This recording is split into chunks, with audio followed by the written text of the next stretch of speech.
नमस्कार, सलाम, सत श्री अकाल दोस्तों। लिव लाइफ मोर शो लेकर मैं diet and nutrition consultant Pallavi Jasal हाजिर हूँ all India radio Chandigarh FM पर। लिव लाइफ मोर शो आप तक लाया जाता है फोर्टिस हॉस्पिटल मोहाली के सहयोग से, जिसे आप सुनते हैं मेरे साथ हर गुरुवार सुबह 10:05 पर। हर दर्द को मिटाए, सारे रोग दूर भगाए, सेवा करे मुस्कालाए, दुनिया बेहतर बनाए। आका अपना हॉस्पिटल। दोस्तों, जरा सबसे पहले मुझे ये बताइए कि जिंदा रहने के लिए हमें किन किन चीजों की जरूरत पड़ती है। जी हाँ, आपके दिमाग में बिल्कुल सही ऑप्शंस आए हैं। वो है खाना, पानी और हवा। लेकिन जरा सोचिए, अगर किसी को सांस लेने में तकलीफ हो, सांस खींच कर लेना पड़ता हो, ऐसा लगता हो कि गला घुट रहा है, तो क्या ऐसी अवस्था में कोई व्यक्ति स्वस्थ महसूस कर सकता है?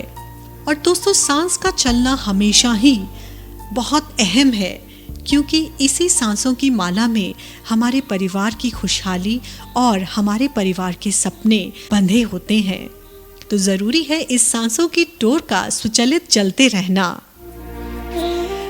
मुझे लगता है कि मैं बहुत ज़्यादा कॉम्प्लिकेटेड वर्जन दे रही हूँ, तो अब मैं आपको बता ही देती हूँ। मैं बात कर रही हूँ एक ऐसी कंडीशन के बारे में जिसमें कि सांस लेने में रोगी को तकलीफ हो सकती है। वो है एस्थमा यानी दमा। और क्या आप जानते हैं कि सबसे पहले दमे को किसने डिस्क्राइब किया था? तो आपकी जानकारी के लिए मैं आपको बता देती हूँ कि हिप्पोक्रेट्स, जो कि फेमस ग्रीक फिजिशियन रहे हैं, उन्होंने सबसे पहले एस्थमा को डिस्क्राइब किया था। एस्थमा किसी भी उम्र में हो सकता है, लेकिन दोस्तों ऐसा माना जाता है कि जिंदगी के शुरुआती सालों में दमा होने की संभावना ज़्यादा रहती है और इसका जो इलाज है वो हर व्यक्ति में अलग हो सकता है। और दोस्तों, ये भी मैं आपको बताना ज़रूरी समझती हूँ कि वर्ल्ड एस्थमा डे मनाया जाता है मई महीने के पहले मंगलवार को। और इस दिन कई ऐसे आयोजन किए जाते हैं, कई ऐसे कार्यक्रम किए जाते हैं जिससे कि एस्थमा के बारे में जन जागृति बढ़े और एस्थमा की केयर में इम्प्रूवमेंट हो सारे विश्व में।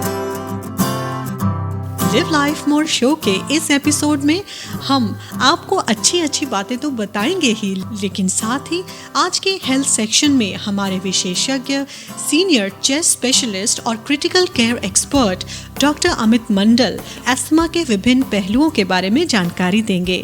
और आज के हेल्थ सेक्शन को हम डेडिकेट करते हैं वर्ल्ड एस्थमा डे को। लेकिन इससे पहले कि हम बढ़े अपने हेल्थ सेक्शन की ओर, पहले हम एक एंटरटेनमेंट की डोज ले ही लेते हैं। तो फ्रेंड्स, आप एंजॉय करें इस ब्यूटीफुल सॉन्ग को और मैं जल्द लौटी हूँ लिव लाइफ मोर शो में आज के हेल्थ सेक्शन के साथ। सारी उम्र हम मर मर के जी लिए, एक पल तो अब हमें जीने दो, जीने दो। सारी उम्र हम मर मर के जी लिए, एक पल तो अब हमें जीने दो, जीने दो। ना ना ना ना ना ना ना ना ना ना। Give me some sunshine, give me some rain, give me another chance. I wanna grow up once again. Give me some sunshine, give me some rain, give me another chance. I wanna grow up once again.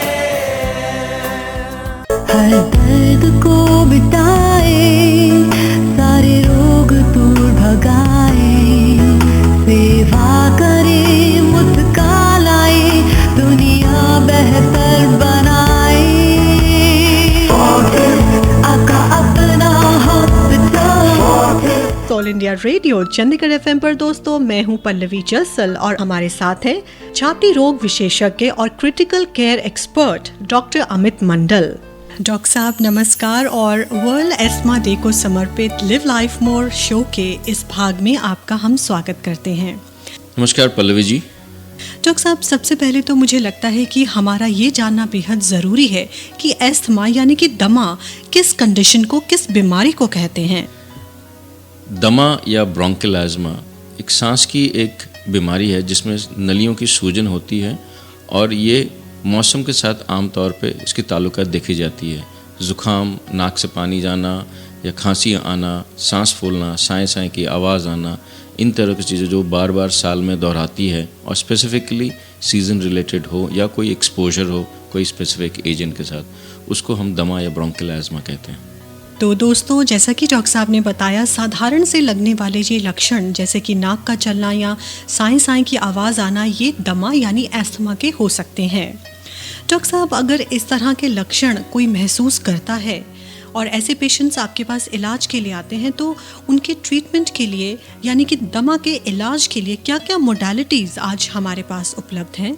बहुत बढ़िया question Pallavi ji, क्योंकि काफ़ी social stigma attached है इसके treatment related. इस वजह से क्योंकि हम लोग प्रेफर करते हैं, जो वर्ल्ड लिटरेचर भी कहते हैं कि जो सूंघने वाली दवाइयाँ या इन्हेलर्स सबसे बेस्ट दवाइयाँ हैं ब्रोंकियल एज़मा या दमे को ट्रीट करने के लिए, क्योंकि सबसे कम डोज जाती है और साइड इफ़ेक्ट्स सबसे कम होती हैं और इसी तरह से पेशेंट को लंबे अर्से तक डिज़ीज़ का कंट्रोल बहुत अच्छी रहती है, बजाय कि हम टैबलेट्स दें या सिरप्स दें, जो कि बिल्कुल अवॉइड करना चाहिए ब्रोंकियल एज़मा के ट्रीटमेंट में। डॉक्टर साहब, जैसा कि आपने कहा कि जो इन्हेलर्स हैं यानी कि जो सूंघने वाली दवाई है वो ज़्यादा इफ़ेक्टिव रहती है, बट बहुत से ऐसे लोग हैं, ख़ास तौर पर जब सवाल बच्चों का होता है तो इन्हेलर के इस्तेमाल को लेकर बहुत से लोग रिलक्टेंट रहते हैं, वो इसका इस्तेमाल नहीं करते क्योंकि उनकी ऐसी सोच है कि अगर एक बार इन्हेलर लेना शुरू कर दिया तो इसकी आदत पड़ जाएगी। और सबसे ज़्यादा फ़िक्र माँ बाप को इस वजह से होता है कि इससे बच्चे को बहुत से साइड इफ़ेक्ट्स हो सकते हैं। तो डॉक्टर साहब, आप एक सुपर स्पेशलिस्ट हैं अस्थमा के ट्रीटमेंट में, तो हम आपसे ये जानना चाहेंगे कि क्या इन्हेलर्स का इस्तेमाल बच्चों में सेफ़ होता है? Very important question. दवाइयाँ या इन्हेलर्स दमे को ट्रीट करने के लिए हर एक एज ग्रुप में बिल्कुल सेफ़ है, इसलिए क्योंकि इसकी डोजेज साइट स्पेसिफिक है। लंग्स में प्रॉब्लम है, लंग्स तक दवाई जाती है, सिस्टमिक एब्जॉर्प्शन बहुत कम होती है, इसलिए साइड इफेक्ट प्रोफाइल बहुत कम होती है। आमतौर पर लोगों का ये शक होता है कि एक बार शुरू करते हैं तो ज़िंदगी भर चलती रहेगी। बच्चों में ये देखा गया है कि अगर आप इसको रेगुलर दवाई देंगे, डिजीज़ कंट्रोल करेंगे, तो बच्चे की डेवलपमेंट, लंग की डेवलपमेंट अच्छी होती है और over a period of time जैसे बच्चे टीनेज एज ग्रुप में आते हैं, आमतौर पे 60-70% बच्चे ठीक हो जाते हैं, शायद उनकी ज़रूरत ना पड़े दवाइयों की। और इनकी साइड इफ़ेक्ट्स इसलिए कम होती है क्योंकि डोज बहुत कम होती है। हाँ, और दवाइयाँ बिल्कुल जहाँ पे प्रॉब्लम, जैसे मैंने बताया था कि लंग्स की प्रॉब्लम है, लंग्स तक जाती है, इसलिए सिस्टमिक एब्जॉर्प्शन जिसकी वजह से साइड इफ़ेक्ट्स आती हैं वो कम होती हैं। डॉक्टर साहब, जब भी सीज़न चेंज होता है, जैसा कि आपने हमें बताया, तो अस्थमा के अटैक्स होने की संभावना ज़्यादा रहती है। तो डॉक्टर साहब, क्या कुछ सुझाव आप हमारे श्रोताओं को देना चाहेंगे जिससे कि अस्थमा के अटैक्स को हम कम कर सकें? बिल्कुल सही। बहुत सारी चीज़ें हैं जो कुछ पेशेंट्स स्पेसिफिक चीज़ों से एलर्जिक होंगे, जिसके जो जैसे ठंडी चीज़ें होंगी, ठंडी चिल्ड कोल्ड ड्रिंक्स हो गए, आइसक्रीम्स हो गए, या प्रिजर्वेटिव्स जैसे पिज़्ज़ाज हो गए जिसमें चीज़ की इस्तेमाल बहुत ज़्यादा की जाती है, सॉसेस जिसमें प्रिजर्वेटिव्स होती हैं। इन तरह चीज़ों से पेशेंट्स को एलर्जी हो सकती है, इनकी अवॉइड करें अगर ये आइडेंटिफाई होती है तो। सेकंड, धूल धुएँ का एनवायरनमेंट अगर अवॉइड हो सकता है तो हम लोग उसी वातावरण में रहते हैं, जहाँ तक हो सके उसको अवॉइड करें। और मोस्ट इम्पॉर्टेंट, रेगुलर दवाइयाँ, इस डर से उसको अवॉइड ना करें कि ये इसकी आदत पड़ जाएगी। ये अगर लेंगे तो आपकी डिजीज़ बेटर कंट्रोल रहेगी, हो सकता है आपकी लंग की डेवलपमेंट अच्छा हो और शायद दवाइयों के लंबे अर्से तक रिक्वायरमेंट भी कम हो जाए। हर दर्द को मिटाए, सारे रोग दूर भगाए, सेवा करे, मुस्कालाए, दुनिया बेहतर बनाए। आका अपना डॉक्टर साहब, मुझे लगता है कि आज के प्रोग्राम में जो अस्थमा से संबंधित आपने हमें जानकारी दी है वो अवश्य ही जोड़ सकती है हम सब की ज़िंदगी में कई और वर्ष और भर सकती है ज़िंदगी उन कई वर्षों में। तो डॉक्टर साहब, आपका सपोर्ट हमेशा he live life more show को रहा है, तो तहे दिल से लिव लाइफ मोर टीम की तरफ से हम आपका बहुत बहुत धन्यवाद करते हैं कि आपने इतनी व्यस्तता के बावजूद हमारे श्रोताओं के लिए टाइम निकाला और आप हमारे स्टूडियो में आए। डॉक्टर साहब, thank you very much. Thank you Pallavi ji, thank you very much for the opportunity यहाँ पे, और शायद श्रोताओं, आप लोग कुछ टेक होम मैसेजेस आपको मिल गई होंगी। डॉक्टर साहब, साथ ही साथ आपसे मैं दरख्वास्त करूंगी कि आप अपनी पसंद का एक गीत हमारे श्रोताओं के लिए आज के इस विशेष मौके पर ज़रूर सुनवाएं। पल्लव जी, थैंक यू। मैं तो यही चाहूँगा कि इस पिक्चर जो ये मूवी जो थी, काफ़ी पॉजिटिविटी दिखाई गई है इस मूवी में, ज़िंदगी ना मिले ये दोबारा। इसमें मैं चाहूँगा उस गाने को आप सुनाएं श्रोताओं को, एक जुनून।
तो दोस्तों, आज के प्रोग्राम का सार तो यही बनता है कि जो भी आपके डॉक्टर द्वारा सुझाई गई दवाएं हैं उनको समय अनुसार ज़रूर लें।